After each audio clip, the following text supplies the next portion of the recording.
Hello, everyone. Hi, Donna. Hello, how you doing? Good. How are you?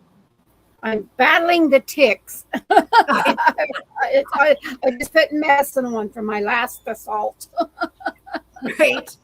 Yeah, no, I can't believe how much you and Rachel got bit up. I did Oh, end up getting only one that I oh, found on my back, and Marcus was able to get the body off, but then he had to take a freaking razor blade and kind of take out the head because yeah, the head was not coming out. yeah, And I'm just like right. sitting here going, oh my gosh. So, Oh, they're yeah, brutal. They're like just the head of a pin. And yeah, I'm honestly, I from my ankle to my groin, I look like it's just like somebody shot me or something. I was like, oh my God. And then yesterday, this I looked down and I got this big red welt, and I was like, oh my goodness, there's another one. Can't you leave me alone? Go eat right, somebody else for a while. Leave me alone. Like, why do you like me so well? I'm like, goodness. right. Hi, Oh, Kara. Glad you're joining in. And Kara says, hi, Donna. hello. And we have hold on, no straw, Josh Moose. Am I saying that right? Present. Hello, hello. Thank you for tuning in. So Donna, we've got amazing lineup. So let's bring out our co-host. We actually have a new co-host. So let me bring Absolutely. out Marcus first, and then do you want to introduce our new co-host? I'm going to let you do it. Okay. All righty. Hello, Marcus, my darling. Hi, How are you doing? Marcus. Good. Howdy. Are Hi, you Marcus. awake? Yeah, You're a man of little words today. a little bit. He has to put up with all us women. That's it. He's like, I can't get a word in Yeah. edgewise. There's too many women. I know, right? Well, Chadwick will be coming back soon, so he'll have a buddy. Yeah. Absolutely. So, Kara says, hi, Marcus. What up? Hello, hello. All right, so we have a new co-host. I met her. Actually, it's now probably been a couple of years now in 2025, and we established a very great friendship and have been working together. And she's made some changes, and I talked with you, and then because I thought, why not bring her on part of the Coven. Absolutely. She enjoys us very much, and she likes to show support for all of us as we do her. And so I asked Juliet Melbs she's actually based or lives in Australia, but I'll let her give a little bit more. So let's bring her out. Hello, Hey guys! Juliet. Hey Marcus, go the bros. That's what he's saying. I'm done. Welcome. I know, right? So, Juliet, you want to Thanks, Logan. give a little bit about yourself? Yeah, sure. I'm a New Zealander. I'm a Kiwi that lives in Melbourne, Australia. Was part of Cryptid Women's Society. I just love being in this community. I'm very much about paranormal stuff. I've had paranormal experiences basically since I was a little one. I've always been able to see things, feel things. Like I can walk into a room and be like, oh, I really don't want to be here. I've done investigations. I really love being a part of this community, and I'm very grateful to be now a little part of Coven of Curiosities and hang out with all these very, very cool people. And I won't say girls because there is Marcus. Yeah. No, we're excited that you decided to join, and we're very happy to have you aboard, Kevin. I think we'll have a great time. So, Yeah. All right, well, everyone, we've got a great show ahead here. I'm going to go ahead and introduce our lovely guests.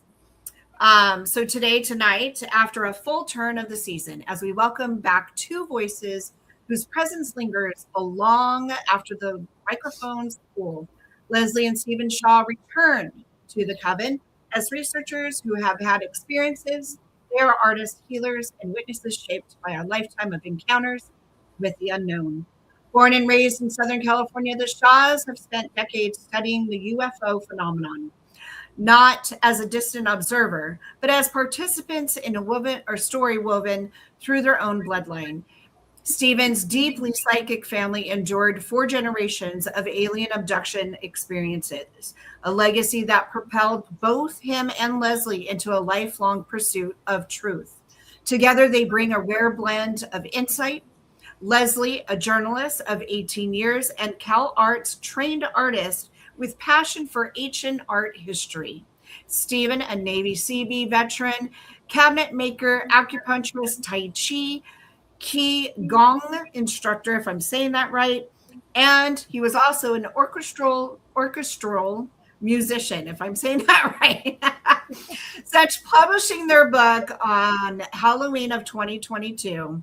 The Shaws have toured California, giving lectures, readings, and vendor appearances.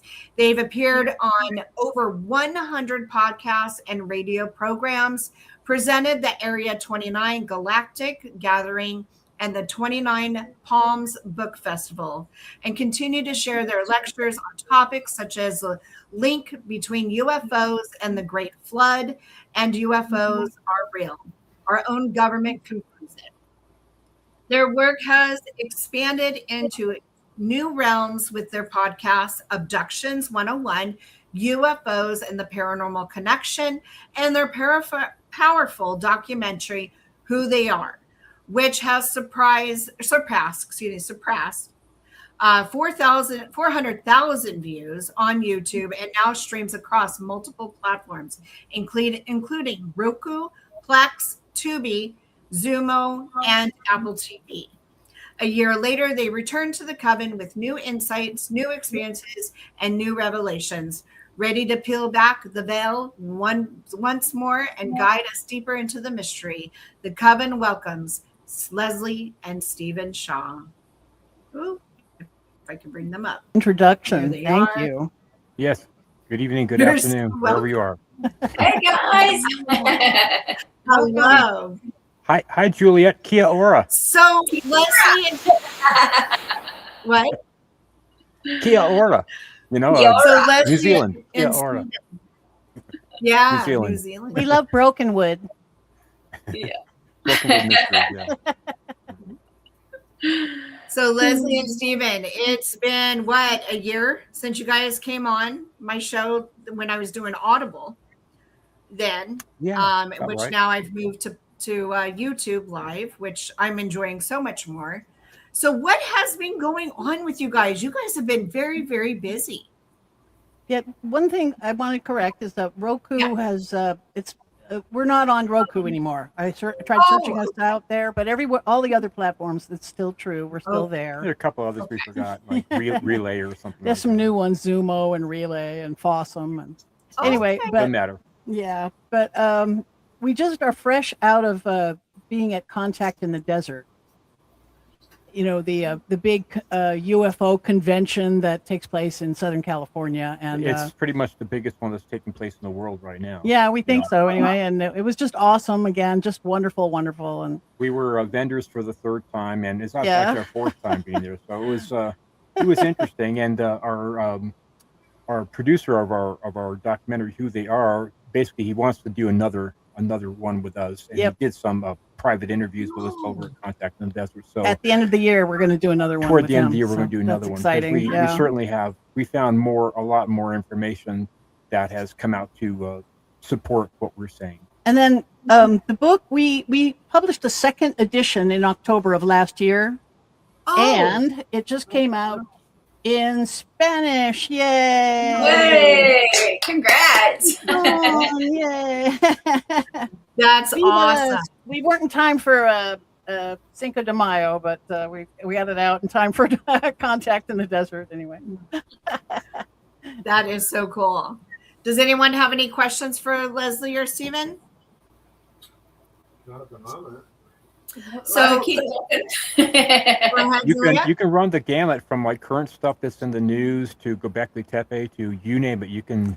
Or you can Steven's ask us. bizarro Or abduction my experiences. sure, of course. Yeah.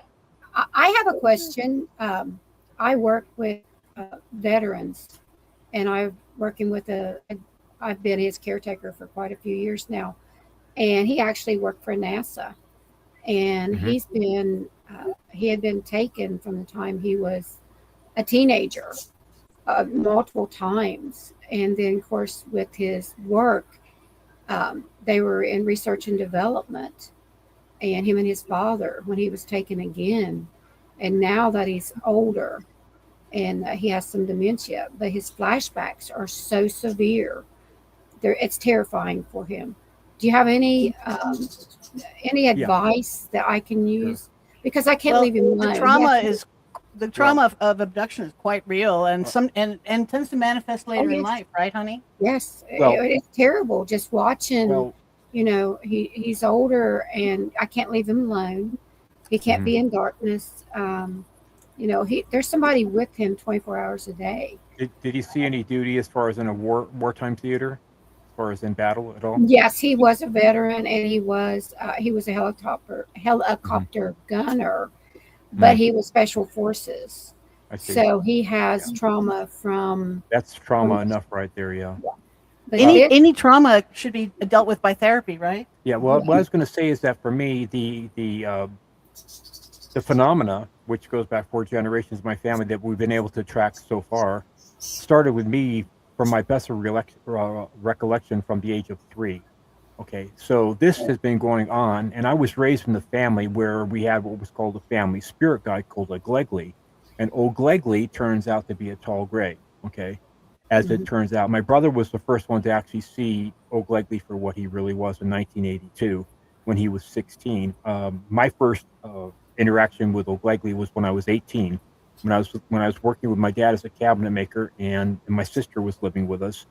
And my brother and my mom were living in the house that we were building ourselves up in Sonora, California, which happens to be one of the biggest hotbeds and hotspots in the whole country for UFOs and for Bigfoot. Okay, which we didn't know. And Woodland Hills, where I grew up, also turned out to be quite active because Rocketdyne is like right around the corner.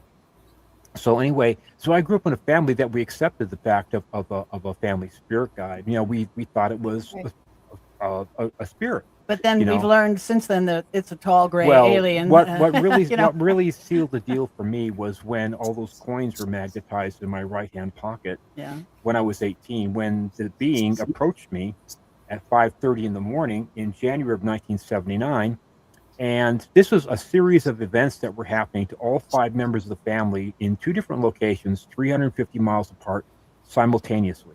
Okay, some of them were simultaneous. All right, which is another unusual thing that happens. Yeah, strange that can thing. happen. But for me, it was a physical manifestation that happened to me that my dad could do and I could do too. This being, this 6.5 foot tall blue white being, came from the front door, like it came through a door. Let's say like a portal open or something. It came through a door, this blue door, and I was laying face up, and I was literally afraid to sleep in my bedroom because of what had happened the night before. So I decided to sleep in my work clothes on the sofa, and my piano was off to the right, and then we had another room that had a fountain going under with a fish. So anyways, I woke up at 5:30, and I was thinking, it's dark, it's January, I'm not going to get up at 5:30, right? So I'm just laying there thinking about being able to play some Emerson, Lake and Palmer or whatever on the piano. So anyway, so this being noticed that I was awake. That's all I can say. It noticed that I was conscious, right? And it literally came through this blue door, bringing all the blue-white light with it, mostly blue, but white too. And the funny thing is the wall of blue-white light stopped when it stopped by my head, my right side. It just stopped. It wasn't like a light that flooded through. It just stopped. And immediately when it stopped by my right side of my body, it took about maybe a second and a half to cover 20 feet.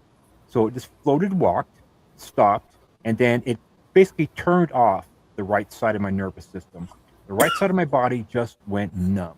I could not move it. The left side I could still move.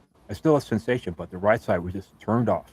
And it bent down to me, and I could kind of see its face. It was kind of biggish head, with the biggish eyes, and it said, "Hi, Steve," very clearly in my ear, not in my head, but it was actually external in my ear. And I'm thinking to myself, being 18, thinking, I'm going to see Old Glegley. I'm going to see the family spirit guide that I've heard about, that these other people had seen throughout the generations, and literally had interactions with this being. But this was blue-white. So anyway, so half of me is saying, yeah, I'm going to have this conversation. I can ask questions. And the other half saying, dude, with everything that's been happening, you were paralyzed. You can't move. You can move half your body. So I think I had a 50-50 blend of excitement and a little bit of fear. Okay.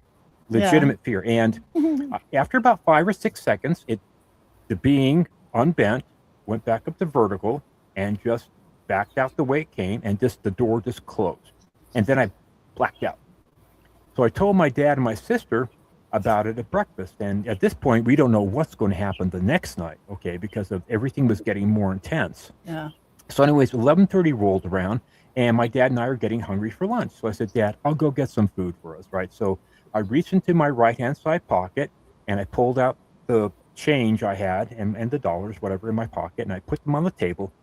And these are standard American coins, nothing tricky. They're 1979, 78.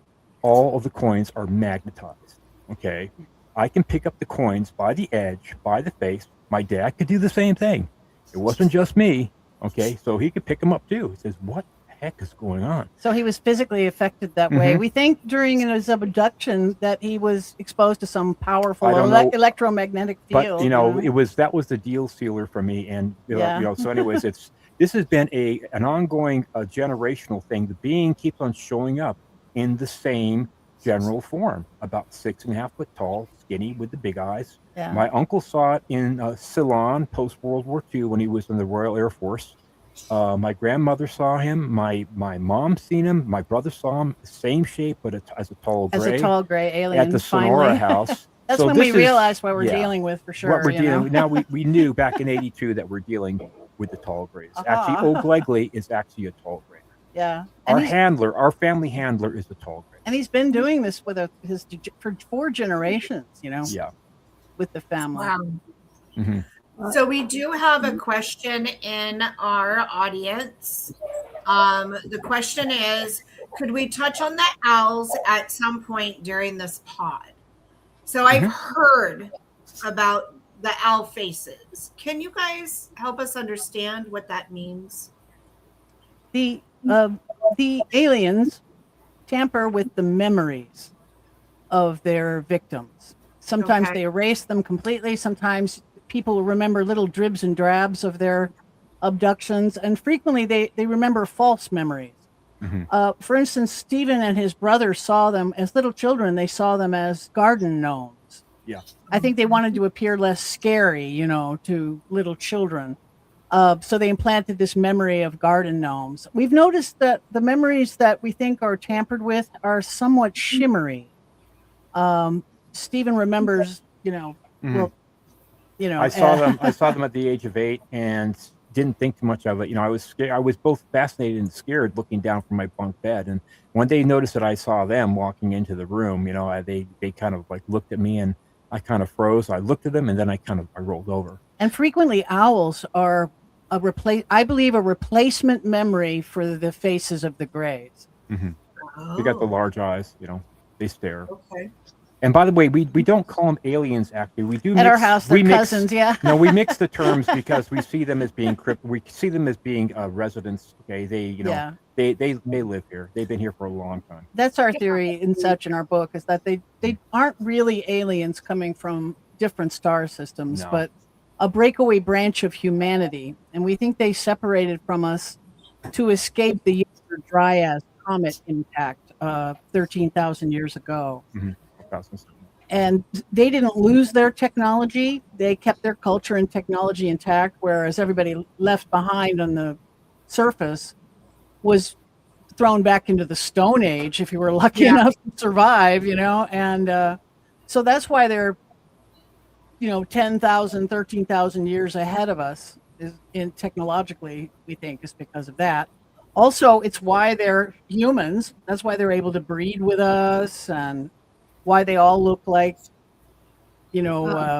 Humanoid mutated Humanoid humans forms, because yeah. they are, we think. Yeah. And a lot of alien photographs, they're rare, but when we do see them sometimes, they have nipples. So they're not only are they, humanoids from here, we think we're lactating mammal humanoids from here. Wow. Oh, Yeah. wow. So, because there's always that saying when you're in high school or school and you have that one teacher that just looks creepy and odd as all get up. Right, of course, It's yeah. said, it's said that, oh, it's an alien. He's I one of know it's them. funny, but people do have said that their teachers or their people some people they know look a little strange and not Our normal. data does show that their infiltration is one of their goals. They are infiltrating our society, we think.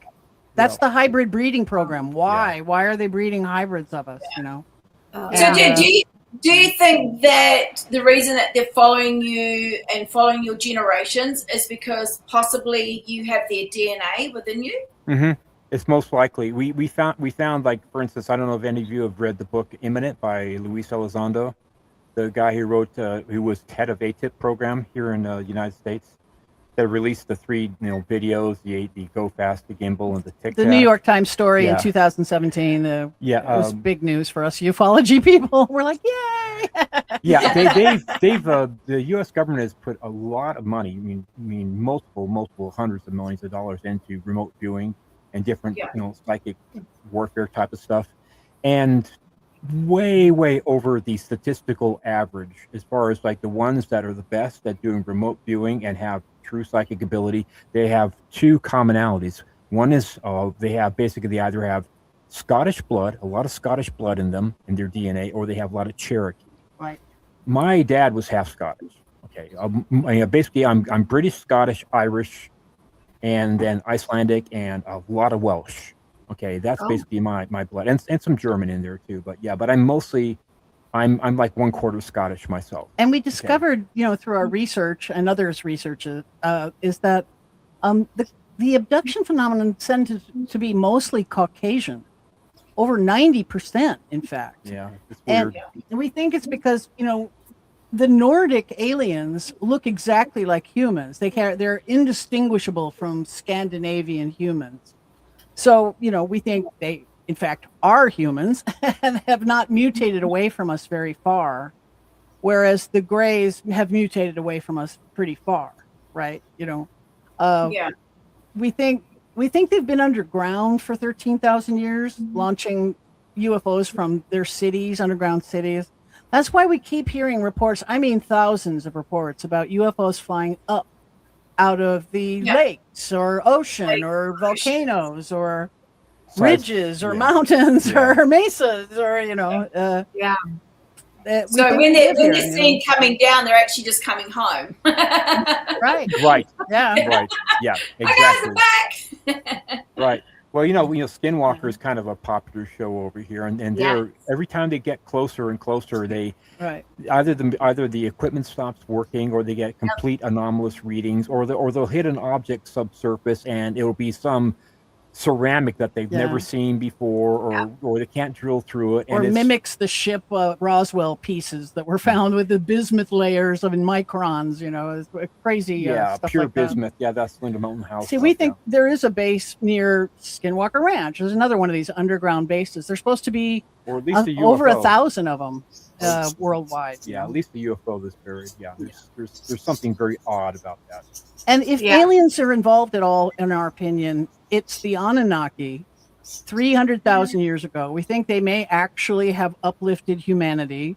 Our genome is showing editing jobs in the neocortex, the area of the brain that was developing 300,000 years ago, that we show signs of. That's where it first developed. So was it an uplift job by the Anunnaki? Well, maybe, because we can't have uplifted ourselves, right? We can't have done our own gene splicing on ourselves. So the fascinating stuff coming out of South Africa with Tellinger's work, Michael Tellinger and Richard Wade, is that South Africa is the least explored area of the world that has the most amount of ancient artifacts. Okay, by far. I mean, we're talking about millions And the Okay. Anunnaki had an enormous city complex at the place down in southern Africa where it was called the Place of the Waters.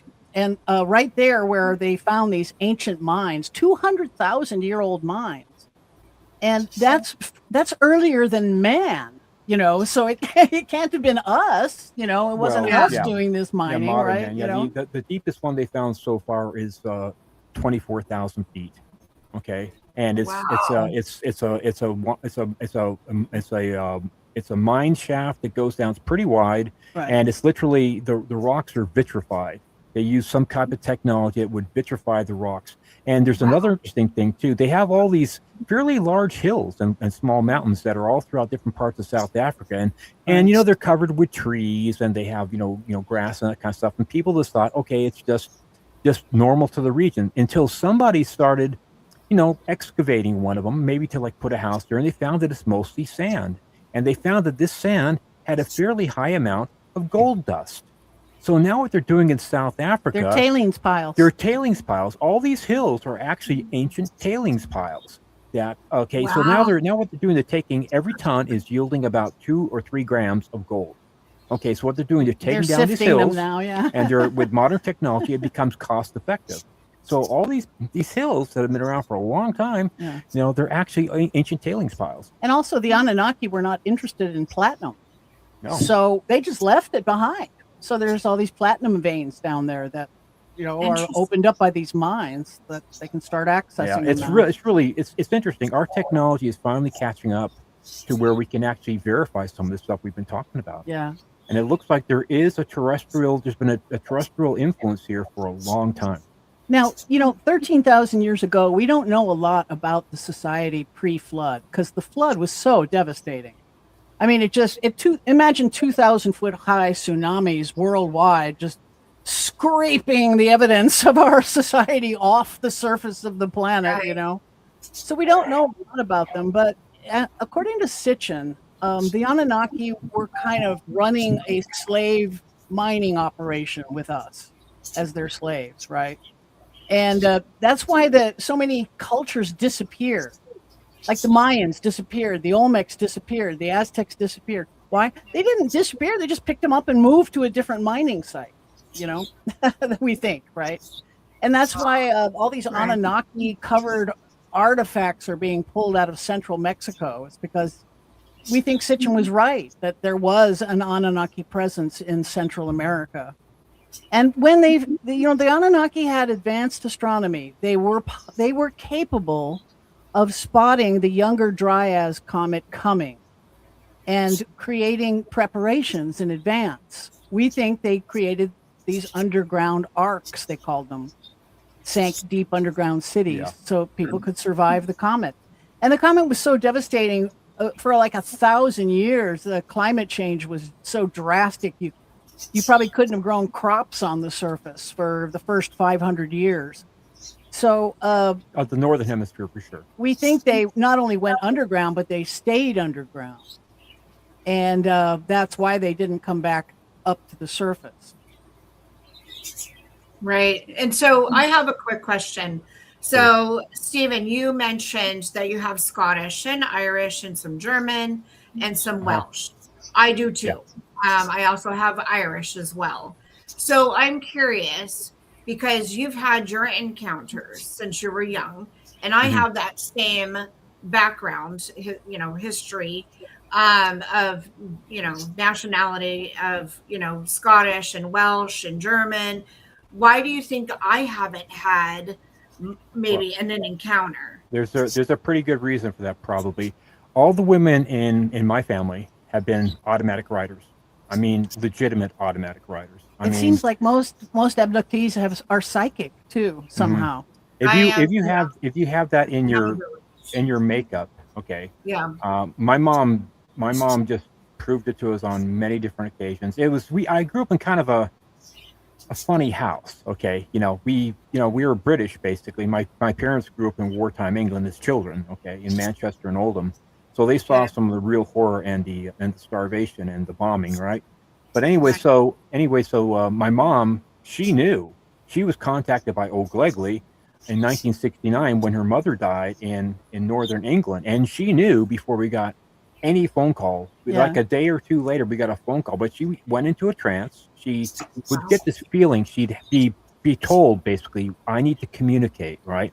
And she'd go into a trance, and she likely would just communicate. We were told her, your mother just fell down some cobblestone steps, broke her hip again, and she's in the hospital. And she went to the hospital, and she just died. Okay. So my mother, I remember vividly, my mom picked me up from elementary school when I was 9, and she was just bawling, And I said, Mommy, what's wrong? She said, my mother just died. I said, well, your mother's in England. Oh, Glegley told her. Yeah. I said, well, how do you know? I said, Glegley told me. And she did the same thing when her father died, and then when Uncle Clifford. Yeah, mm-hmm. True. So yeah, before we got any phone calls, she was contacted, and I've seen stuff over the years when she was still alive that there's no way in hell she knew that. But to go more into your question, Cindy, is I think we don't know for sure why they choose these people, but they do tend to pick 4 out of 10 abductees are Rh negative. Okay. 4 out of 10 are green-eyed.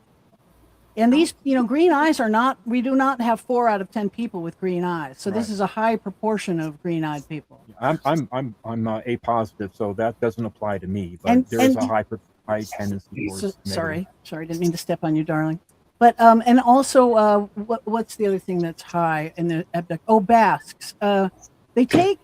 Basques have the highest amount of Rh negative blood, so we're not sure.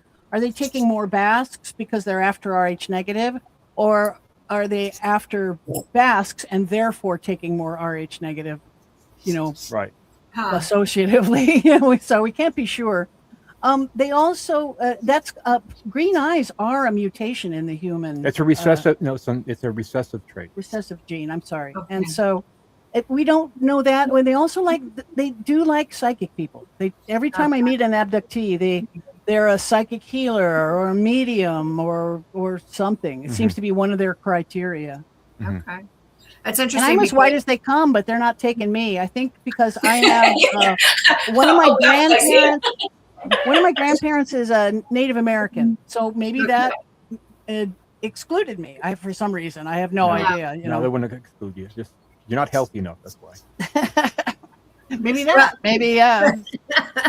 Well, I'm a O negative, but I have hazel eyes. My eyes used to be completely brown until I got sick with celiac disease, and then they turned hazel, and sometimes they get very green. They just change, but I was just curious on that because I do have, like I said, Scottish and Irish and German and Welsh, and everything. So I found that kind of interesting from what Stephen was mentioning. Yeah, the most recent blood for me, if you look at my 23andMe, it's British, right? It's English. Yeah. And then right under that is Scottish. And right under that is Irish. And Welsh is down in the 16th century, but it's like a huge line for Welsh. I've got just a little bit of Russian and a little bit of Icelandic, but I'm mostly English, Scottish, Irish. And so that's really kind of, but it's really because of the psychic component. I mean, I've never felt that I really kind of fit in here to start with on the planet. Like when I was 3 years old, I was 3 or 4 years old. I was at Shadow Ranch Park with my mom. It was a nice little spring day, and I was playing in the sand by the big concrete turtle, and all the other kids were playing at the other park, one of the other play areas, and they were having a good time, and I playing by myself because I didn't really like intermixing with people, right? And this is a 4-year-old saying to himself, "Damn, I have to go through this again." I was literally thinking to myself, I have to go through life again. It's literally, I'm 4 years old. I'm thinking I have to go through life again. He had a sense of his reincarnation back then. Yeah, I knew that I was just different. Okay. Yeah. From day one. It's funny when you walk into a place. Like I was saying, I was always drawn to Egypt, and I went to Dendara. Mm-hmm. And I walked into the temple there and went into one area, and it was the weirdest feeling of like a deja vu. And I backpacked over there with my son, and I left that temple and I cried. And my son's like, look at me going, "You all right, Mom?" And I felt like I was being ripped away from there. It was just like the strangest feeling. But it's really funny, just going back to what Cindy was saying. My mum's side is English and Scottish. My dad's side is Native American. They all came from England. So the fishermen and the Native Americans came to Hastings and Sussex in England because all the fishermen were killed. And so they took the fishermen and the Native Americans from the Great Lakes and they came to England. Wow. And so, yes, so there's that. But I was told many years ago that my mum was an automatic writer. Like, she had a guide, but she said she had a Native American guide. And she's not Native American side, though. And it just like listening to you, I'm just like, all these like connections are going off in my head. And I'm like, oh my God. Yeah. Because that's, you know, like I wouldn't call myself a full-on psychic reader, but I know stuff. Like I can feel stuff. I can say this is a man or a woman, or I can be like, this is not a good entity or something here. But O'Glegley to my grandmother and to my uncle Douglas would manifest as a tall black man wearing a red fez. Okay, the same character, he manifested to me as a tall blue-white being without wearing a hat, and then to my brother as just a tall gray alien who's just standing in his room. But it's the same. It's the same entity. In fact, my uncle's life, Douglas Griffith, his life was saved when he was in the RAF. He was, he knew about O'Glegley. He'd heard about O'Glegley. I think they prey on the family and protect the family. Yeah, I was going to say that. Anyway, so he was sleeping in a multi-man tent, like a 40-man tent in Ceylon, which is now Sri Lanka, and he was approached in the middle of the night by this tall entity, O'Glegley, and woke him up and said, "Douglas, you have to get out now. Basically, that you may die. There's going to be a raiding party coming through, and you may be killed." And so he knew about O'Glegley, so he didn't argue. He just got up and just disappeared. The entity just disappeared. He got out of the tent, and sure enough, about a minute or two later, a raiding party came through, and with bayonets and with guns, and killed several of the officers. And so he recounted this story to me when I was about 14 or 15, and I took it with a grain of salt until my cousin, who was his daughter, turned 18, and he bought her a sports car because he turned out to be a very wealthy man. He built a lot of stuff in Palm Desert, and my dad and I did a lot of work for him, and my aunt being my mom's older sister. So anyway, so when back in 1977, when she became 18, he bought her a Triumph and got her a vanity license plate, and you can probably guess what the license plate said. O'Glegley. O'Glegley. Gave him credit for credit due, right? Yeah. This is something that my cousin Cheryl she wasn't really into this stuff, or they didn't really share with her that much. So for her it was just like, why is it O'Glegley? But so she knew the story about it, but really she wouldn't have been born if my uncle had been killed. Okay, the fortunes would have been completely different. So yeah, I mean, he absolutely knew that O'Glegley was real, because he met him. And Donna, I'm worried about your father. You were saying, right? No, he's actually he's a patient. I've cared for him for years. Now, the other thing about him is I've literally cared for him for like 30 years. He has a chip behind his knee. That he's never had surgery or anything, but he does have a chip. He has an antibody in his blood that no doctor can. They asked me, but he did work for the government. He has a very high security clearance. And now the ones that took him, he says they were women, and they came to have children, and they visited him more than once. Wow. And he actually cries because he said he saw, he's like, I have a son. And he described the women as being very, very fair skin, blonde hair. Long white hair, right? White, yes. But he said they had like gills here in their neck. Kidding.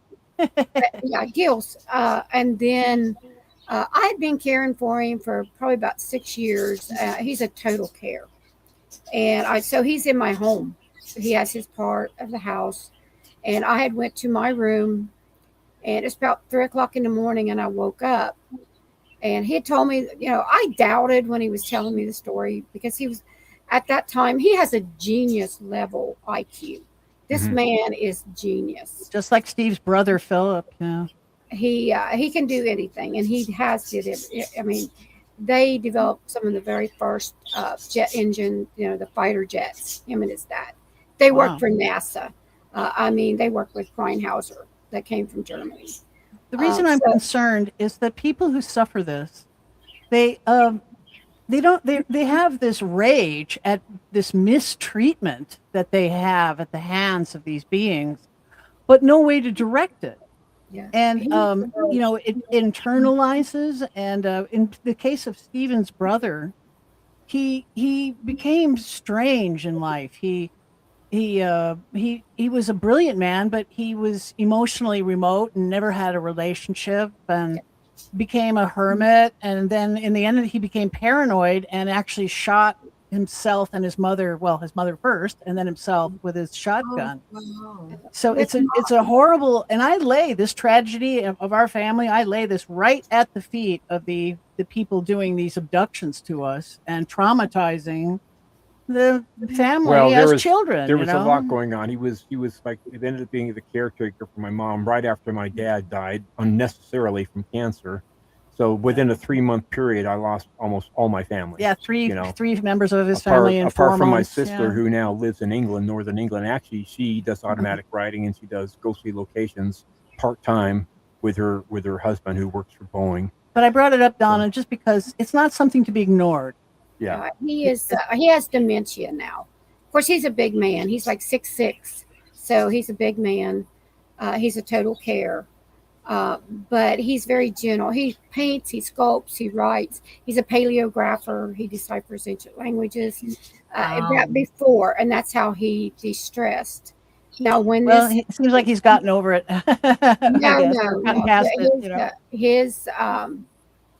His flashbacks are, of course, he has his war flashbacks, but that's not severe like the alien type thing flashbacks, where he's terrified. Yeah, think of how helpless you are. You're paralyzed, and you're on a metal table. You're surrounded by alien faces. They still visit me, by the way. My last visitation for sure was December the 1st of 2025. Yeah, we can't get rid of the sons of bitches. He's never alone, but it's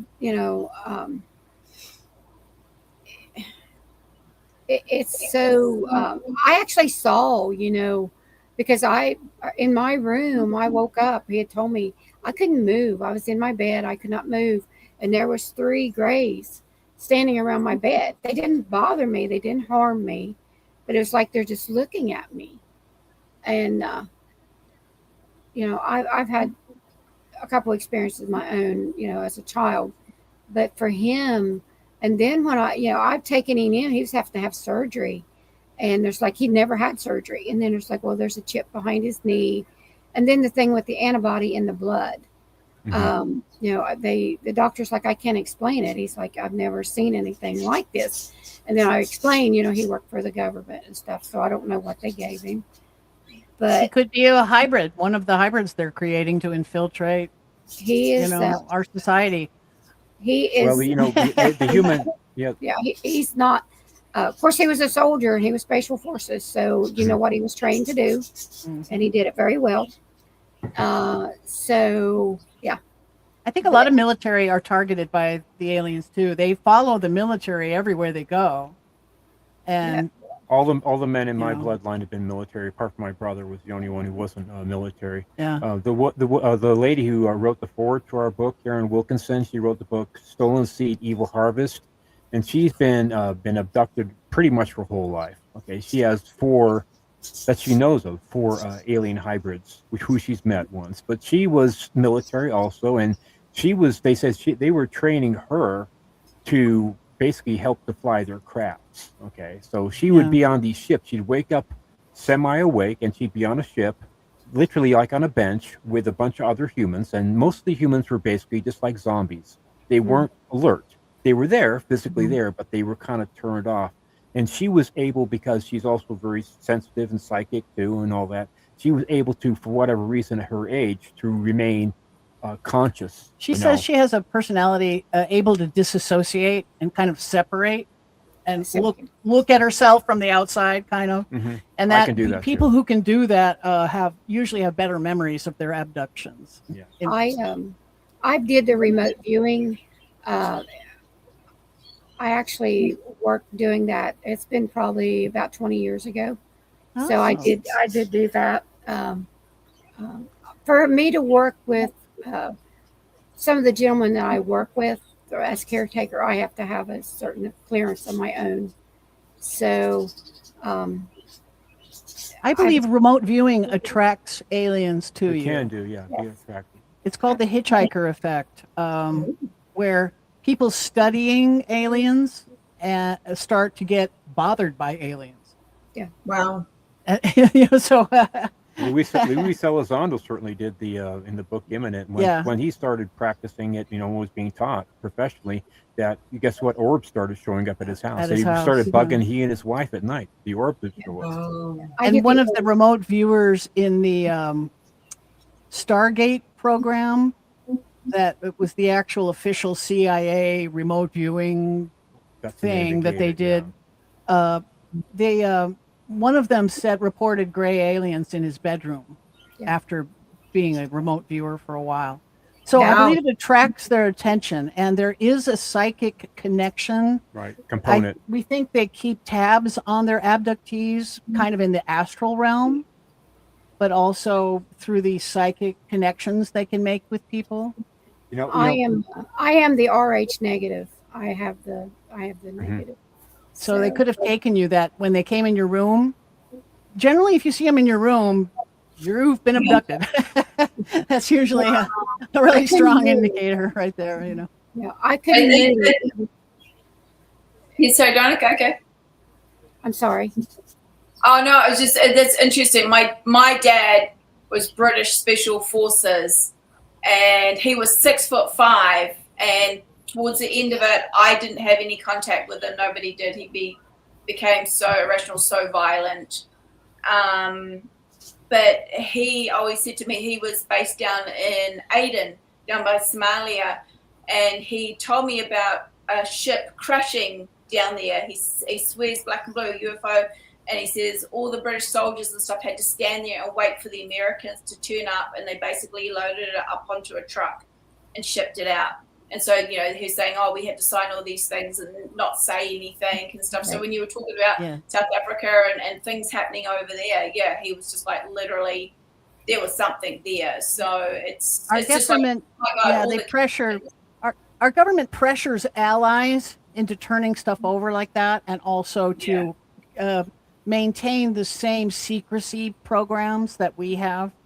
It's not as good as it was because of Representative Eric Burleson over in this country, congressional. We're trying to get disclosure. Anyway, so just a couple of months ago, it was actually fairly big news that the government is actually, we know about UFOs, big ones that have crashed that are just too big to move. So they just build a city, they build structures around them. They've done that in South Korea, sometime back in the 40s or so, or the 30s or 40s. So there's one that's been there for a long time. There are other UFOs that have crashed that are literally like 500, 600 feet long that are in different parts of the United States, usually mostly on the East Coast area, like close to Washington.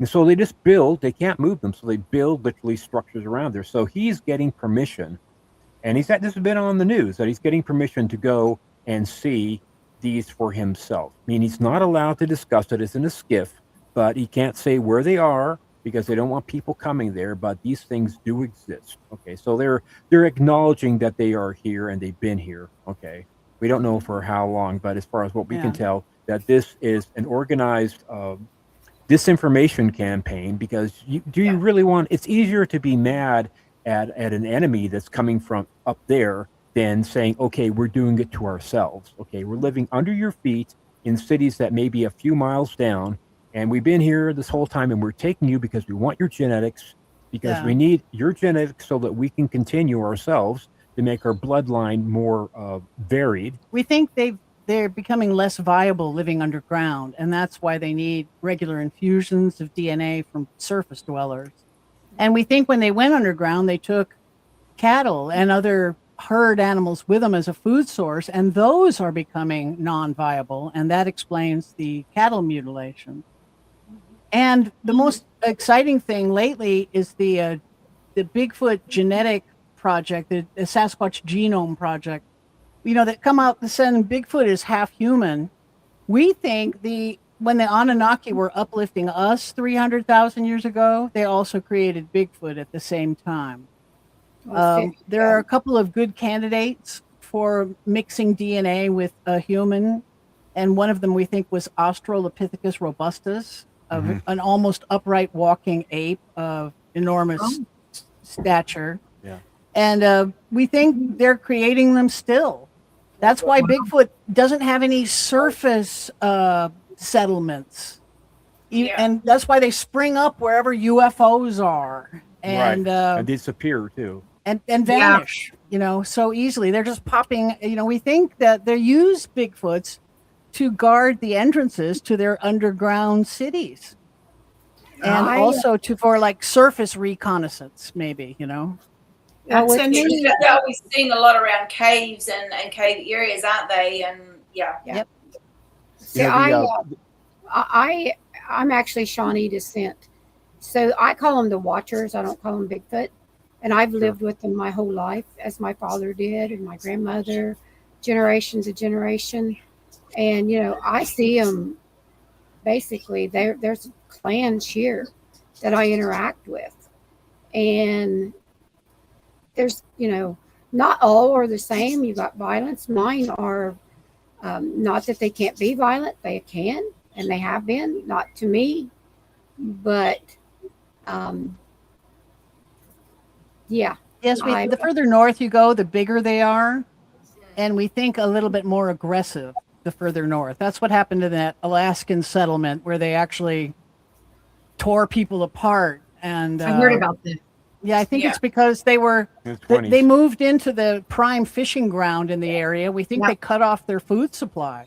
Yeah. They'll be violent if you cut off their food supply, or maybe, they got too close. Yeah, got encroached right in on their territory or something. Too close.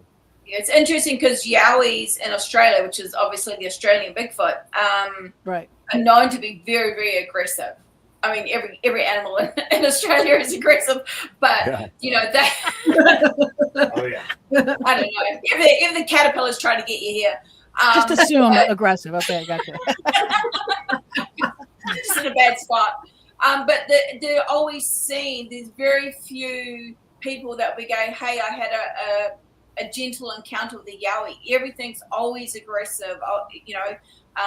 The differences between them. They seem to be quite angry, and so it's interesting. But I've also heard things about Australia that make me want to go, oh, okay. And do you notice that the Bigfoot and the Greys frequently will communicate with people telepathically? Okay. Yeah, they do me. That's how I communicate with. I actually communicate with them. I know what I mentally. Really? Yeah, I do. Tell us all about it. Let me just interject something here quickly. Okay, sweetheart. Now to be a receiver, you also both be a transmitter. You have to be a receiver and vice versa. Okay. I am. Now, the big thing that is hidden from us. Okay, maybe a big reveal for people, maybe not, but humans are born as infants telepathic. Okay, we are telepathic, born. We are indoctrinated to be not telepathic. We're indoctrinated to learn symbolic language, hand signals, hand gestures. We're taught not to pay attention to that. We are naturally telepathic. We have all the capabilities. If you have the ability to receive a signal, you can also transmit a signal. Some of us can transmit signals better than others, but it's a matter of training. If you never use your muscles, if you never do a pull-up, you'll never be able to do a pull-up. So because the body selects away from that. When we were doing Gnostic work, opening our chakras and stuff, we became much more telepathic. And, the more we did it, the more telepathic we became. We think our cousins, the aliens, are just never gave up the practice. And this is why they can communicate with us telepathically, we think. With me, I've been trained since birth, since I was a child. my father was, my grandmother. So it was just normal for me. Right. My dad introduced me. I was like 6 the first time that I saw one personally up close. And that was my introduction. Dad was 3. So all my whole life, I've interacted. So what I do is when I know what they're thinking. I feel their emotions, they feel mine. If I'm agitated, they will become agitated. If I stay calm, they stay calm. I can hear, we just had some new ones that moved in that weren't mine, and I had a very violent interaction. But mine protect me. They're not that they're not violent in their own way, or they will protect their own.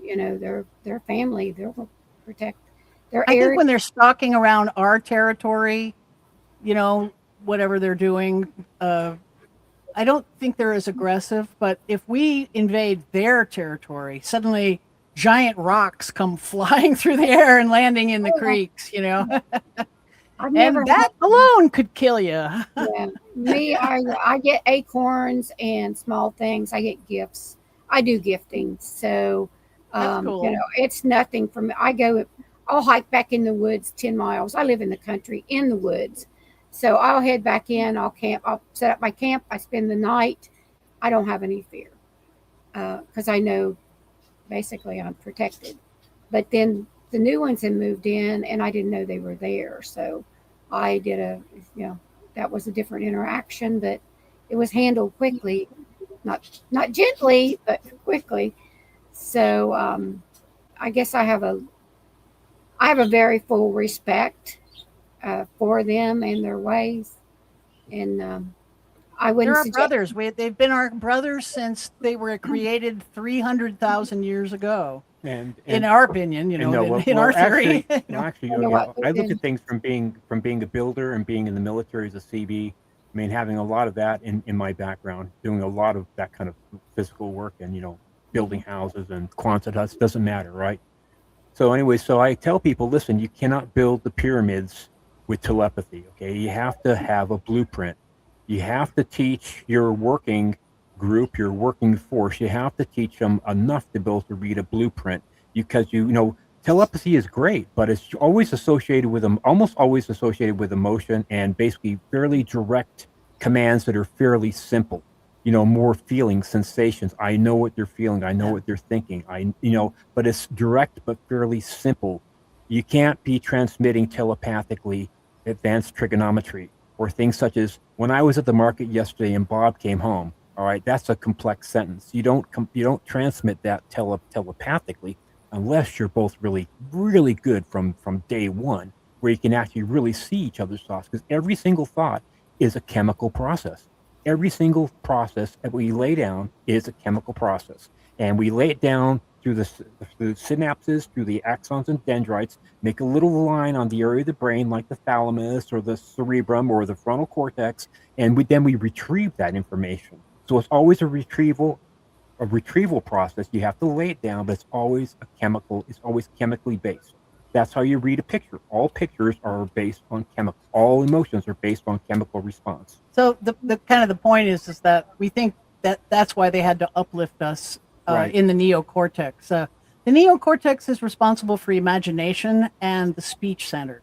Oh yeah, there's Broca's brain and Werka's brain, which are on the left side. So the ability to imagine, that's enormous. The ability to see a picture of something and understand that that's a picture of that's where we started making cave paintings and stuff. We're able to start having a symbolic representation. Thank you. That's what I was looking for.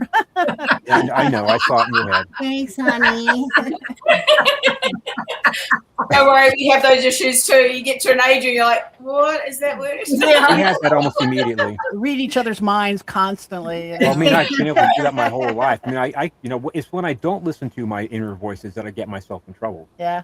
That's when I don't listen. That's when I get myself in trouble. That's the God's honest truth. Yeah. I always have this voice in my head telling me, it's like I have a teacher going on all the time. He's telling me, okay, this person is this way, or don't trust this person. And when I go against my better judgment, I call it, Going against my better judgment, I usually get in trouble. I have that too, like a little warning bell. Yep. Like, Yep. something's wrong with this situation, you know, and I should back away slowly or something. Yeah. We did an interview with a lady, and that's all I will say about her. But I felt mentally attacked by her as we're doing this interview. Wow. It was like I'm sitting there, I could barely talk. And every time I asked her a question, it would, like, her face would change. And I literally was just like, I can almost see like a lizard face. It was like the most bizarre thing I've ever had in my entire life. And I could see she would look at me every time I spoke. And I was just like, What? and like her face was changing. And Wow. I was messaging Lisa going, look at her face, look at her face. It was like, it was like she was attacking me through the screen. Wow. We've never ever released that interview, and I'm just like, that's just not going out. Yeah, And like for about 3 or 4 days afterwards, like, man, I was cleansing with sage, you name it. I was doing the worst. But until that point, I never thought somebody could attack you through the screen. Oh yeah. Yeah, and like it was just the odd thing, and this person has, you know, a big background, and also deals with Bigfoot and creatures and stuff like that, and ancients, and it's I've never, but you know, we'll never put that out there, but it was just like it was very unnerving for me, because I've never ever seen anything like that before. I've never, you know, you get those feelings when you meet people and go, I don't like you, but I've never actually seen somebody like the face changing, and that was definitely That's a first interesting. for me. That's creepy. Like you had a reptiloid hiding, you know, Yeah. behind a skin or some kind, you know. Yeah. So yeah, Marcus, do you have any questions for the Shaws? No, I've just been listening. You know, You're so quiet. yeah. Well, We this is were- kinda we out were- of my realm. Maybe we were mentioning about the artifacts coming out of central Mexico. We're actually good friends with Michael Forrest and Josh Sisler. They're two of the driving forces behind getting this stuff released. Yeah. And these Yeah. you know, they've actually spent the money, you know, To get the authentication done, the yeah. scanning electron microscopes using the gallium beams, and to get things authenticated. So one of the big factors in identifying these artifacts is that they have a manganese patina on them. When they have a manganese patina, this is something that only forms over thousands of years. Okay, it's nothing you can paint on. You cannot fake it. It's something that it takes thousands of years. And the oldest one they're coming back with in these funerary pots from like 20 feet underground. Some of them are coming back tested multiple times, 30 to 34,000 years old, showing that there was an advanced presence. And we actually bought one of them a couple years ago. And I'll look at it. It's got hold it up to the camera here if you can see it. here. Let me do it Right here. there. Oh, Yeah. look at that. Wow. Look, it's got little gray alien faces all Oh, over my it. And gosh. This is what's called a geopolymer. We can't make this Yeah. ourselves, but it's a special formula. They don't know how they made this, but it's got crystalline structure. It feels soapy. It's very heavy. yeah, it feels like soapstone, to be honest. But it's actually very heavy and very dense. yeah, And it's and it has this little patina on it. This you can tell in the the cracks. the manganese patina. You can see Little see the patina. crystallized patina. Actually, forming. it's the purplish stuff you can kind of see. Yeah. You may not be able to see on the Wow. camera, but anyway, so That this is is coming so back cool. about 9,000 years old. Yeah. Okay? between 9 and 18,000 years Yeah, old. this they is told coming us. back at least 9,000 years old, which shows that Yeah. in the New World, in Central America, that there was an advanced The Anunnaki presence was an real. advanced Yeah. presence. Yeah. This is showing, a lot of them are showing Egyptian and Proto-Sumerian and Oh. other things such too that, you know, that we weren't supposed to have contact with, okay, in the Right. New World. Okay, so like Sitchin said, that the Anunnaki had a presence in the New World. They were searching for gold, and you can see that in some of the artifacts that are found too, like Sacsayhuaman, things that where the stones were literally fused together, literally melted together. So that has to do with, like, you know, everything's a vibration too. You know, if you know the vibrational frequency of the stone, it's still moving. Okay, if you can change it to where you can make it more liquid, so that you can make it where you can, basically, fuse it together. These things are fused together. They don't use a cement. They didn't have to use cement. They just fused the rock together in geometrical patterns so that they wouldn't be affected by earthquakes. And all the evidence is there. And now we're coming with these, that basically further underlines, the Mexican government for decades said, oh, these are just tourist trinkets. They say, oh, these aren't old. They're just really, really new. And now they're putting all the money into it, and they're finding out, okay, now they're actually thinking, well, maybe we should get these artifacts back from these guys, these people who bought it. It's because just been they're flowing out ancient, of Mexico because they think right. they're not real. Oh, it's not real. Just take them if you want. Now the people who put the money into it, they've actually done the research for the Mexican government. Now the museums are saying, no, we want Wait a those. minute. Yeah, exactly. Maybe we shouldn't let people just chip this stuff out. So and sell it. it's interesting to see Right. that. Yeah, we might have to give our piece back. No, we're not giving our piece back. He's I like, have to take it from my cold dead hands. Give me $5,000, you can have it. it's like my precious. I know, we really love it. We've got a spaceship with a sperm tail on the back. It's a little hard to see, so we can't really show you to it. Yeah, we named this one Schmegel. Not the name. So Leslie and Steven, we're coming up at that hour. What do you guys have coming up next? Like, what events are you guys attending? Like, you guys have been so amazingly busy, and it's awesome. I'm so happy for you guys. What else do you have coming down the pipeline?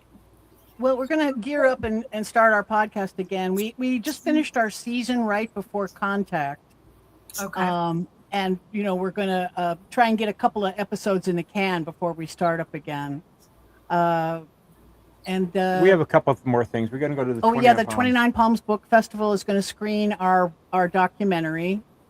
Yay. And that's kind of it. We're, after Contact, it's like, oh, thank God. I sort of need a rest for about a month. Yeah, Leslie still works her job for the newspaper, so she's still got her job. Oh yeah, and Contact wasn't even over, and I got poured right back into my work week. Very day. So I worked like a 12-hour shift on Monday because I had to come back to home and work after we were done packing up and coming back.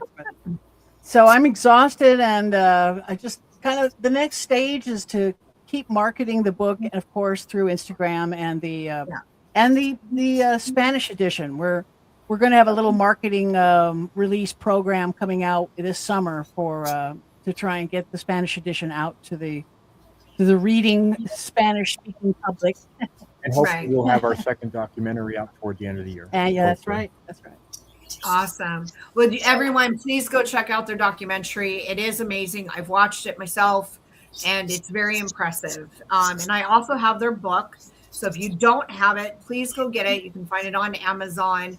All the information is in the description on YouTube. And I believe I also posted it on social media as well. So you guys seriously check her out or check them out.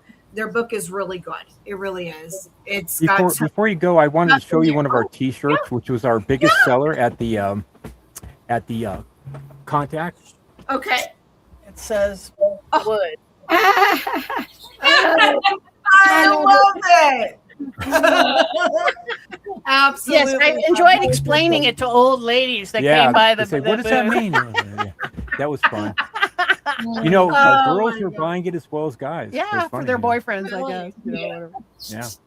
So when is your guys' first event? What's the date that's coming up? I think the 29 Palms Book Festival. It's I think it's the 11th. The 10th or 11th? 11th. Of what? I'm sorry. I'll have to shoot that to you to be. Yeah, I don't remember Is that either. June? No, November. November. November. Oh, November. Okay. Yeah. There's time to promote it properly later.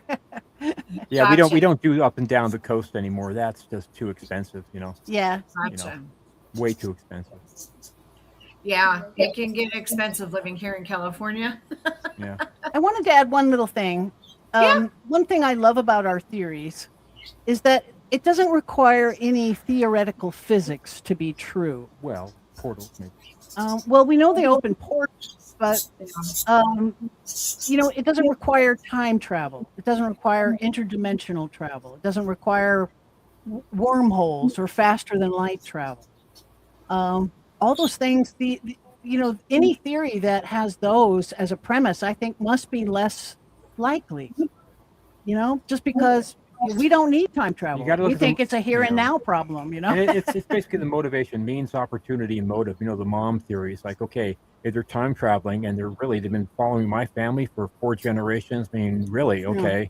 And the same guy keeps on showing up. Like, okay. And they're spotted, UFOs are seen 10,000 times a year worldwide. And we think that reporting is only at about 10%. So that 10,000 really becomes 100,000. Yeah. And if they're popping in and out of our time 100,000 times a year, every year, going back for hundreds of years, maybe, well, that's just damn irresponsible.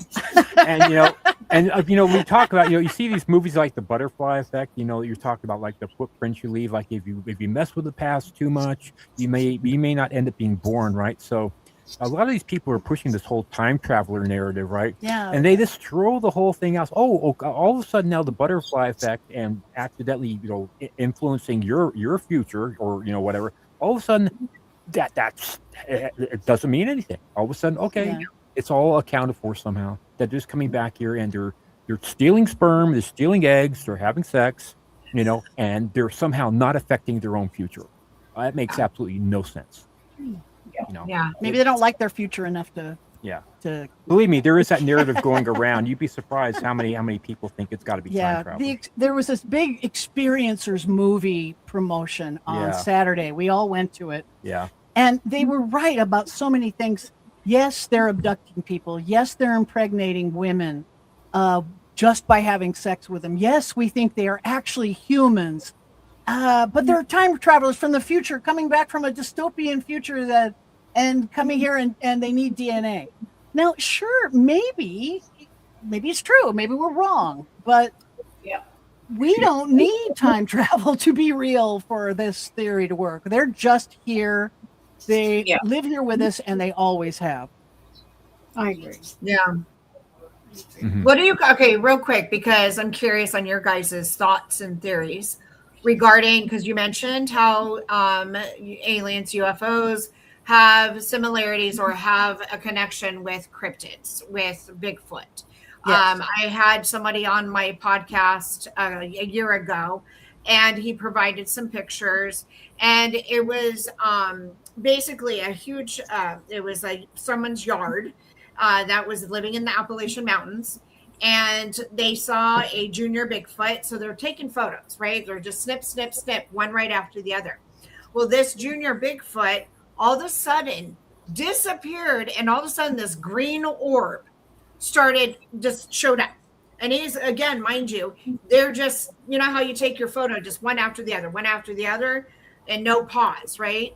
And all of a sudden this green orb went flying up and went across the whole entire yard around the tree line and then poof, disappeared. And it's like, what in the world? So do you guys feel that aliens and Bigfoot or cryptids, period, even dogmen, have some type of connection or relation? Seems to be. Yes, we think so. When it comes to Bigfoot, we know it's half human. So how can that be, right? I mean, a human didn't have sex with a gorilla and make a Bigfoot, right? So we're talking about genetic engineering here. They have their own category. They're called now Homo sapien cognatus. Yeah, Homo sapiens, because they had 111 distinctive DNA profiles from Melba Ketchum's work in the Sasquatch Genome Project. They uploaded 111 distinct profiles to the international database and gave it a name. Now Bigfoot is officially Homo sapiens cognatus, and it's at least half human. Yeah. Really? And the mitochondrial DNA is human. And if we open it up to, well, aliens live below and they're just engineering these things, now we can open it up. Well, and when they need a dog man, they make a dog man. When they need a Mothman, they make a Mothman. I don't know precisely what use they're putting these creatures to, but I think that's what's happening, because we know they're making hybrid aliens / humans, right, for sure. They're doing that for sure. So what is the your only guys' people thoughts making half on the human government? hybrids on this planet that I know of are the aliens hiding under our feet. cousins, yes. And so we think they're living down there, and when they need a slave for a certain job, they have no problems genetically engineering it. So what about the military? Because there's sure. talk of military government also. We think that our government Sure. discovered these creatures living under our feet in 1941. There was a crash, a UFO crash, and they grabbed the evidence. It was in Missouri, near Cape Girardeau, and they grabbed the evidence up quick, and it didn't leak to the media, so it didn't become this media circus like Roswell did 6 years later. But we know they knew about these creatures from at least 1941, and then we think Admiral Byrd met with one of them in an underground under the Antarctic ice sheet. We think one of these underground civilizations, The Ariani, they called themselves. is there. Ariani. And Byrd came back to Washington and was debriefed, and then he was muzzled for the rest of his life about this subject, except for he wrote this diary that actually his co-pilot also wrote one too. Yeah. That came out in the 60s. Yeah. There's at least two that exist by the co-pilot and by Byrd. And when Byrd met with these guys down under the ice sheet, they essentially said, when normally we have nothing to do with you surface barbarians and your barbaric wars, but because you have cracked the atom, we now have to intervene because this is not a power you should be playing with, Right. and Use it responsibly or don't use it. and that makes sense, right? They started following our military in World War II. The Foo Fighters were, a World War II thing. They started monitoring our military way back then, and they still do. I think so too. I do. Yeah. Yeah. There's too much evidence out there, too many witnesses who have seen them, military men flying the planes and seeing things flying next to the plane. Absolutely, and even in commercial airlines, commercial airline passengers have caught stuff on their phones. Sure. And it's very interesting. So the Anchorage incident, if you haven't heard of it, look it up. It's quite amazing. It's this mothership harassed this jetliner, the Japanese pilot. It's like and a co-pilot. 747. Yeah, the massive round one, that followed the ship. Oh. Yeah. Yeah. Wow. And so much they requested emergency landing. And our cousins, they always have the same message when they try and pass along messages, always telepathically too. It says basically, take better care of the planet and stop playing around with nukes. Yep. That's the commonality of the message. Yeah, guess what? Why would they care so much? Well, because they live here. And we've done over 2,000 as humans. We've done over 2,000 nuclear detonations since 1945. You don't think that is getting the attention of somebody who's a co-resident? We don't think they like it. Yeah. They're dangerous. They are dangerous. In the wrong hands, nuclear technology in the wrong hands is very dangerous. Right. Yeah. So crazy. So that's our theory in kind of a nutshell there, and you're welcome.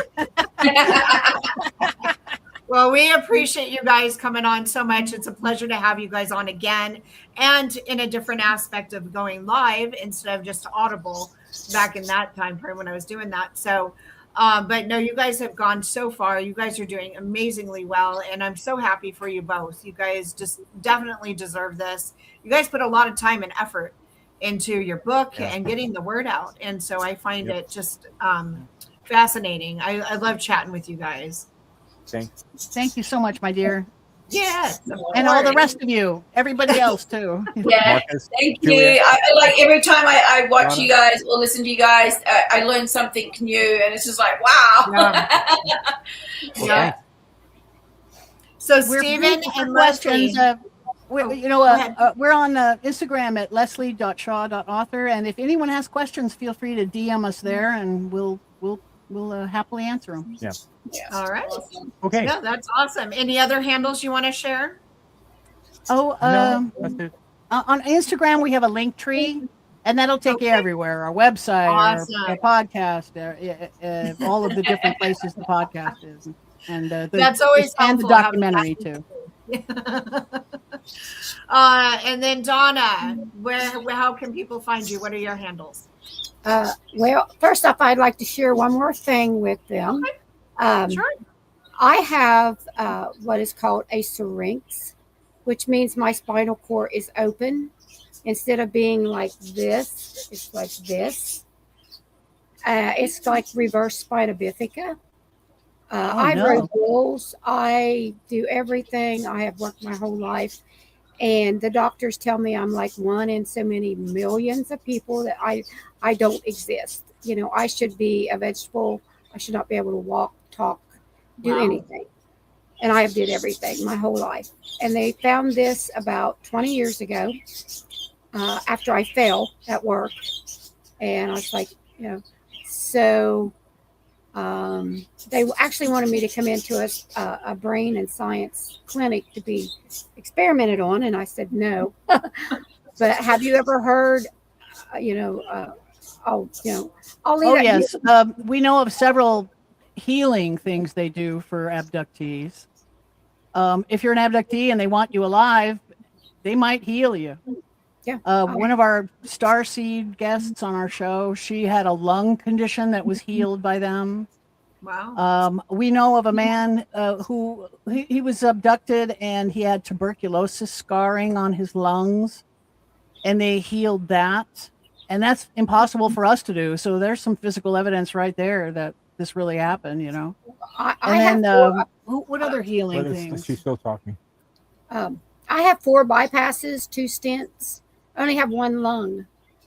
There's a multitude of things that's happened to me, and I still hike 10 miles a day. I still knock on wood. But this thing in my spine, it's like when you X-ray me, you just see a black mass, just an open area. There's nothing. Why?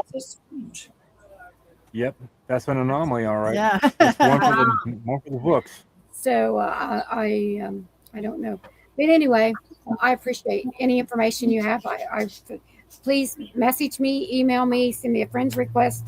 I would be very much interested in speaking. I totally love. Yeah, and I don't know if you're among the healed by the alien, but we know it does happen.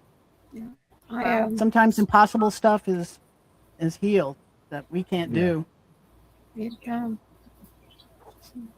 I've had a strange life. I wish they would do it to me. I have several health complaints I'd like to address. Me too. Can they help me Don't we lose all? weight? Yeah. I have a list. Yeah. So, Donna, how can people find you? What are your handles? Okay. Well, of course, you can find me here with Cindy on Coven of Curiosities, Monsters Unleashed on Saturday night. And then on YouTube and TikTok, it's Donna Copus, Watcher in the Woods, White Wolf Woman. I'm numerous podcasts. You find me everywhere. So, and Cryptid Women. So we're going to go from there. I'm around. How can people find you? Federal Paranormal Investigators. That's on YouTube, Instagram. And then Coven of Curiosities every Sunday. And then we have the Haunted and Hunted Case Files episode coming up this Wednesday. Right? Is it this Wednesday? Yeah, this one. No, I think we did it before we left. Oh, okay. So it's every other Wednesday. Every other Wednesday, so not this week, next week. Yeah, that's where you can find me. All right. And Juliet, how can people find you? Oh, I am on Cryptid Women's and also at Juliet Malbs on Instagram, and we've got a few other things coming up soon, so there'll be more in the works. Yeah, Cryptid Women's Society, right? Yeah. Yeah. And then, of course, little me, your little host, aka Giggles. You can find me on here, obviously. You can also find me on the Haunted and Hunted Case Files, Monsters Unleashed, and Grandpa's Old Hate Tales with Robert Effler. And we're in the process of developing a new podcast. It's Grandpa's Hippie Tales. So can't wait for that one to come out, because that will be telling stories from back in the 60s, and we'll be dressed up like hippies. That sounds like my kind of You'll have to That come on sounds as a guest. awesome. And as everyone knows, or those that follow, you know that Coven of Curiosities is a judgment-free zone. This is when you join the Coven, your stories and experiences will be heard because they matter and they are valued. So please take a rate or give us a rate. Sorry, follow, like, share, and subscribe. For it's time to join the Coven and unveil the mysteries of the unknown. If you'd like to be a guest, reach out to me, your little host, Cindy, aka Giggles, at covenofcuriositiespod@gmail.com. And you can find me on all the social medias, Instagram, Threads, Facebook, TikTok, YouTube. And it's pretty much, you just go to one of my pages and you'll find the link where to go. But everyone have a good night. And thank you so much, you guys, for coming and joining us tonight. I appreciate it. And why isn't my Word document working? So remember to embrace the Coven, be curious, and explore the eerie while discovering the dark world with the Coven. Have a good night, all. Bye, everyone. Bye-bye. Thanks for having fun.